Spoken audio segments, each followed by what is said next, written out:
কেমন আছো তোমরা সকলে? নিশ্চিত সকলে ভালো আছো। আজ তোমাদের জন্য আরও এক নতুন গল্প নিয়ে এসেছি।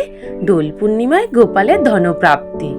গোপাল রাস্তা দিয়ে আসার সময় হঠাৎ এক সাধু বাবার সাথে গোপালের দেখা হয়। সাধু বাবাকে দেখতে পেয়ে গোপাল হাত জোর করে প্রণাম করে। সাধু বাবা তখন বলে, সুখী হও। অমনি গোপাল বলে, সুখী কি করে হব বাবা? আমাদের বাড়িতে রোজ অশান্তি হয় টাকা পয়সা নিয়ে। অমনি সাধু বাবা বললেন যে, গোপাল, আমি তো দেখছি তোমার ধনপ্রাপ্তি রয়েছে। অমনি গোপাল তো অবাক হয়ে বলে, সাধু বাবা, তাই ধনপ্রাপ্তি? কবে তাহলে? অমনি সাধু বাবা তখন বলে যে, দোল পূর্ণিমার দিন দ্বিপ্রহরের পর তোমার ধনপ্রাপ্তি রয়েছে, কিন্তু তোমায় একটা কাজ করতে হবে। তোমায় ওদিন দ্বিপ্রহর পর্যন্ত গায়ে কোনো রং লাগানো যাবে না। অমনি গোপাল বলে, ঠিক আছে বা সাধু বাবা, আমি তাই করব। এদিকে পেছন থেকে মন্ত্রীমশাই আড়াল থেকে সবটাই লুকিয়ে লুকিয়ে শুনে পরদিন রাজসভায় রাজামশাইকে কানে কানে সবটাই খুলে বলে। রাজামশাই তখন হঠাৎ করে দোল পূর্ণিমার কথা তুলে দোল পূর্ণিমার নিয়ে আলোচনা করতে গিয়ে বলে, রাজামশাই, তাহলে এবারে দোলে আমরা তাহলে সবাই কেমনভাবে রং খেলবো? অমনি গোপালকে জিজ্ঞেস করে, গোপাল, তাহলে কি হবে দোল পূর্ণিমা এবারে? গোপাল তখন বলে, রাজামশাই, আমি এবারে হোলি খেলবো না, কারণ আমি কাউকে রং মাখাবোও না আর নিজে মাখবোও না। রাজামশাই তখন বলে, এই বললে কি হবে? সবাইকেই তো রং খেলতে হবে। গোপাল তখন বলে, না রাজামশাই, আমার খুব অসুবিধে রয়েছে।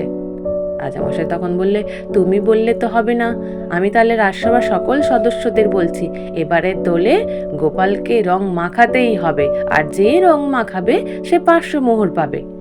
গোপাল তখন জিজ্ঞেস করলেন, রাজামশাই, আর যদি আমাকে কেউ রং না মাখাতে পারে তাহলে কি হবে? রাজামশাই তখন বললে, তাহলে তুমি 500 মোহর পাবে।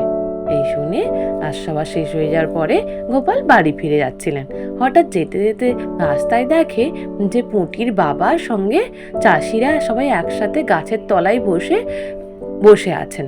অমনি গোপাল তখন গিয়ে বললেন, কি হয়েছে পুটির বাবা, তোমরা এমন করে বিবর্ণ মুখে গাছের তলায় বসে রয়েছো কেন?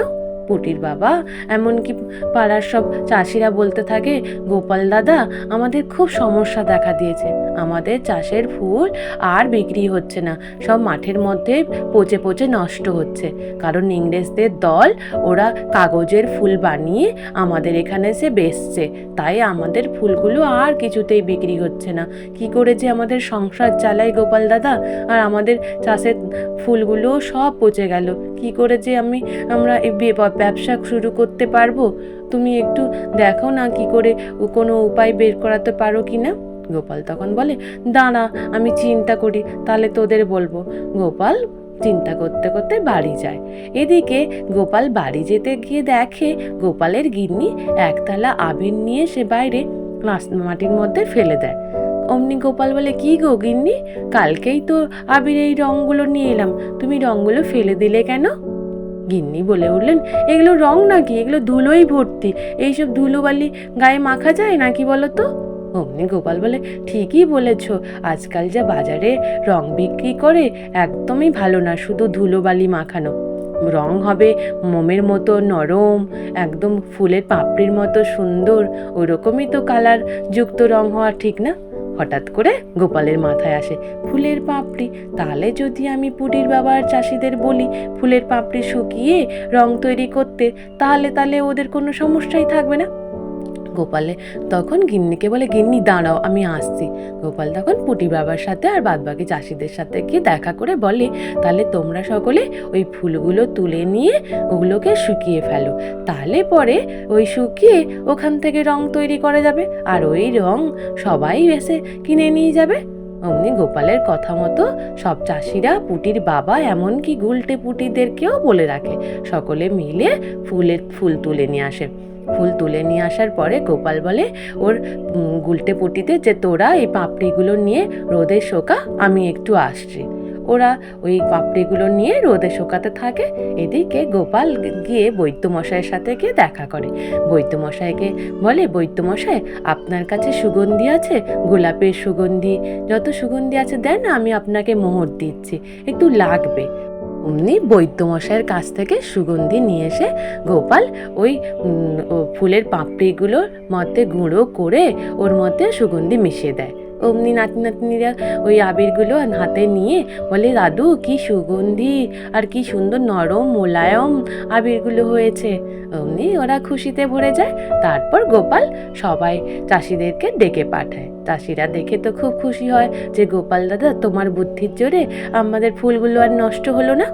তখন ওই ফুলগুলোকে চাষিরা বলে, গোপাল দাদা তুমি বেচো, তুমি যদি বেচে দাও তাহলে আমাদের আবিরের রঙগুলো তাহলে বিক্রি হয়ে যাবে, আর আমরা যদি বেচতে যাই তাহলে কেউ আমাদের বিশ্বাস করে রং নেবে না, আর তোমায় তো সবাই ভালোবাসে, তাহলে তুমি যদি বেচো তাহলে আমাদের এই রঙগুলো বিক্রি হয়ে যাবে। এদিকে বটা ঘটা মন্ত্রীমশাইকে গিয়ে বলে, মন্ত্রীমশাই আসলে শুনুন, গোপাল ওই চাষিদের কাছ থেকে ফুলের পাপড়ি দিয়ে শুকিয়ে আবিরের রং বানিয়েছে, আর গোপাল নাকি ওই রং বিক্রি করবে ওর বাড়ির সামনে। তাহলে ওই শুনে মন্ত্রীমশাই বলে, তাই নাকি? এইটাই বড় সুযোগ, এই সুযোগে আমি যাব গোপালের দোকানে গিয়ে গোপালকে পুরো বাঁদর রং মাখিয়ে দিয়ে আসবো, তারপর আমি রাজামশাইয়ের কাছ থেকে 500 মোহর পেয়ে যাব। অমনি বটা ঘটা বলে, আমরাই তো খবর দিলাম, তাহলে আমাদেরও কিছু মোহর দেবেন তো? ওই শুনে মন্ত্রীমশাই বলল, ঠিক আছে, তোদেরকে 5 মোহর করে দিয়ে দেব। তারপর গোপাল এদিকে ওই চাষিরা বলেছে শুনে গোপাল চিন্তা করছে যে আমি যদি আবির নিয়ে বিক্রি করতে বসি তাহলে তো সবাই খবর পেয়ে যাবে, আমায় তো রং মাখিয়ে দেবে, তাহলে তো আমার ওই দিন ধনপ্রাপ্তি হবে না, কারণ আমার তো দ্বিপ্রহর পর্যন্ত রং গায়ে না লাগানোর কথা রয়েছে। তাহলে কি করি? গোপাল তখন শুয়ে শুয়ে চিন্তা করতে থাকে। হঠাৎ করে গোপালের মাথায় বুদ্ধি আসে। অমনি গোপাল গিন্নির মতো শাড়ির পরে নিয়ে মাথায় ঘোমটা দিয়ে হাতে গ্লাভস পরে নিয়ে অমনি রং নিয়ে বিক্রি করতে থাকে। তারপর এক এক করে প্রচুর ভিড় বাড়তে থাকে, সবাই রং কিনতে আসে। গোপাল মুখে কথা না বলে কাগজের মধ্যে লিখে সবাইকে দেখাতে থাকে। এইদিকে মন্ত্রীমশাই হঠাৎ এসে বলে, দেখে যে গোপাল নয়, গোপালের গিন্নি বসে আছে রং বিক্রি করছে। এই দেখে মন্ত্রীমশাই তো অবাক। মন্ত্রীমশাই তখন বললে, গোপাল কোথায়? অমনি গিন্নি কাগজ দেখিয়ে দেখায় গোপাল কোথায় গেছে। এবার মন্ত্রীমশাই তখন কি করবে বুঝে উঠতে পারছে না।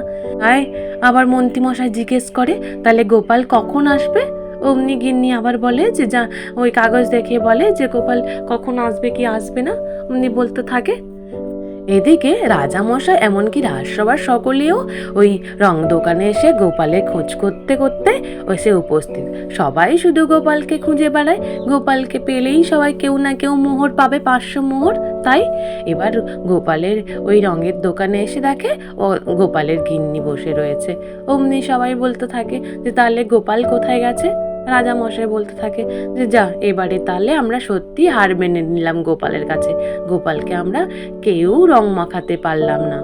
তারপর হঠাৎ করে গোপাল ওই মাথায় ঘুমটা সরিয়ে অমনি টিপ সরিয়ে দেখায়, রাজামশাই দেখুন, এই তো আমি এখানে বসে আছি, আমার দ্বিপ্রহর পর্যন্ত আমার যোগ ছিল যে আমি আমার গায়ে কোনো রং লাগাবো না, তাই আমি মাথায় ঘুমটা দিয়ে বসেছিলাম।